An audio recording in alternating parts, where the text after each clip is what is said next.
ನಿನ್ನೆ ಧ್ವಜಾರೋಹಣ ಮಾಡಿದ್ವಿ. ಇವತ್ತು ಮೊದಲನೇ ದಿವಸದ ಗಂಗಾ ಪೂಜೆ ಅಂದ್ಬಿಟ್ಟು ಸ್ನಾನಘಟ್ಟದ ಮೊದಲನೇ ದಿನದ ಪೂಜೆ ಇದು. 8 ದಿನವೂ 8 ದಿಕ್ಕಿಗೆ ಸ್ನಾನಕ್ಕೆ ಹೋಗ್ತೀವಿ ಗಂಗಾ ಪೂಜೆ ಅಂದ್ಬಿಟ್ಟು. ಇದು ಮೊದಲನೇ ದಿವಸ ಪೂಜೆ. ಇದಕ್ಕೆ ಉಪ್ಪು ಕುಂಟೆ ಅಂದ್ಬಿಟ್ಟು, ಉಪ್ಪು ನೀರು ಕುಂಟೆ ಅಂದ್ಬಿಟ್ಟು. ಇದು ಮುಂಚೆ ಕೆರೆ ಐತಿ ಇಲ್ಲಿ. ಅಲ್ಲಿ ಆವಾಗಿಂದ ಆ ಕಾಲದಿಂದನೂ ಸುಮಾರು 300-400 ವರ್ಷದಿಂದ ಇದು ನಡ್ಕೊಂಡು ಬರ್ತಾಯಿದೆ.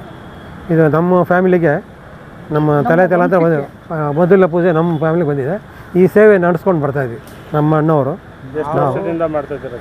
ನಾವು ಸಣ್ಣ ವಯಸ್ಸಿಂದ ನಮಗೆ ಗೊತ್ತಿರೋ ಮಾಡಿ ಅದಕ್ಕೆ ಮುಂಚೆ ನಮ್ಮ ಹಿರಿಯರು ಮಾಡ್ಕೊಂಡ್ಬಂದಿವಿ.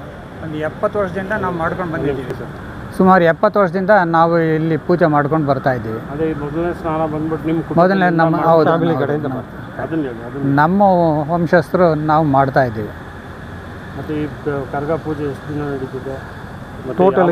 ಇದು ಸೇರಿ ಇನ್ನೂ 8 ದಿವಸ ದಿನ ಇದೆ. 12ನೇ ತಾರೀಕು ರಾತ್ರಿಗೆ ಕರ್ಗ, 10ನೇ ತಾರೀಕು ಬಂದು ಹಸಿ ಕರ್ಗದ ಮಂಟಪದಲ್ಲಿ 12ನೇ ತಾರೀಕು ಶನಿವಾರ ರಾತ್ರಿ 12 ಗಂಟೆಗೆ ದೇವಸ್ಥಾನ ಹೊರಗಡೆ 12ರಿಂದ 1 ಗಂಟೆ ಟೈಮ್ ಕೊಡ್ಬೋದು. ಸಿಟಿ ಪೂರ್ತಿ ಸಂಚಾರ.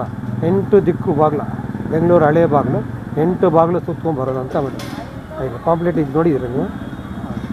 ಆಮೇಲೆ ಬೆಳಗಿನ ಜಾವ 7 ಗಂಟೆ ಆಗುತ್ತೆ ದೇವಸ್ಥಾನ ಸೇರಿ. ಸುಮಾರು 12 ಗಂಟೆಗೆ ದೇವಸ್ಥಾನ ಬಿಡ್ತೀವಿ. ಅಂದರೆ ಈಗ ಈ ಪ್ರತಿ ವರ್ಷ ಅಧ್ಯಕ್ಷರು ಬದಲಾವಣೆ ಆಗ್ತಾ ಇರ್ತಾರೆ. ಈ ವರ್ಷ 3 ವರ್ಷಕ್ಕೊಂದು ಸರಿ ಬದಲಾವಣೆ ಅದು. ಈ ವರ್ಷ ಯಾರು ಅಧ್ಯಕ್ಷರು? ಈ ಸರಿ ಅಧ್ಯಕ್ಷರು ಸತೀಶ್ ಅಂದ್ಬಿಟ್ಟು. ಈಗ ಅವ್ರ ಕಮಿಟಿ ಮುಗಿದಿದೆ, ಆದರೆ ಅವ್ರಿಗೆ ಉಸ್ತುವಾರಿ ಸಮಿತಿ ಅಂತ ಅವ್ರನ್ನೇ ಅಪಾಯಿಂಟ್ ಮಾಡಿದ್ದಾರೆ. ಯಾಕಂದರೆ ಈಗ ಅರ್ಜೆಂಟಿಗೆ ಮಾಡೋಕ್ಕಾಗಲ್ಲ, ಹೊಸ ಕಮಿಟಿ ತರೋಕ್ಕಾಗಲ್ಲ. ಅದಕ್ಕೋಸ್ಕರ ಅವ್ರನ್ನೇ ಮುಂದುವರ್ಸ್ಕೊಂಡೋಗಿ ಈ ಪಗಾರ ಮುಗಿಯಬೇಕಂತ. ನನ್ನ ಹೆಸರು ಪೈಲ್ವಾನ್ ಕೆ ಚಂದ್ರಶೇಖರ್. ನಮ್ಮ ಸಹೋದರು ಇವರು ಎಸ್ ದೇವೇಂದ್ರ ಅಂದ್ಬಿಟ್ಟು. ಇವರು ಕೂಡ ನ್ಯಾಷನಲ್ ಬಾಡಿ ಬಿಲ್ಡರ್ ಆ ಕಾಲದಲ್ಲಿ. ನಾನು ನ್ಯಾಷನಲ್ ಬಾಡಿ ಬಿಲ್ಡರ್ ಅಲ್ಲ, 3 ಇಯರ್ಸ್ ಯೂನಿವರ್ಸಿಟಿ ಚಾಂಪಿಯನ್ ರೆಸ್ಲಿಂಗಲ್ಲಿ. ಆಮೇಲೆ ಸ್ಕೂಲ್ ಡೇಸಲ್ಲೂ ಚಾಂಪಿಯನು. ನ್ಯಾಷನಲ್ ಬ್ರಾಂಚ್ ಮೆಡಲಿಸ್ಟ್ ನಾನು. ಡೆಲ್ಲಿಗೆ ಹೋಗಿದ್ದೆ, ಹರಿಯಾಣಗೆ ಹೋಗಿದೆ.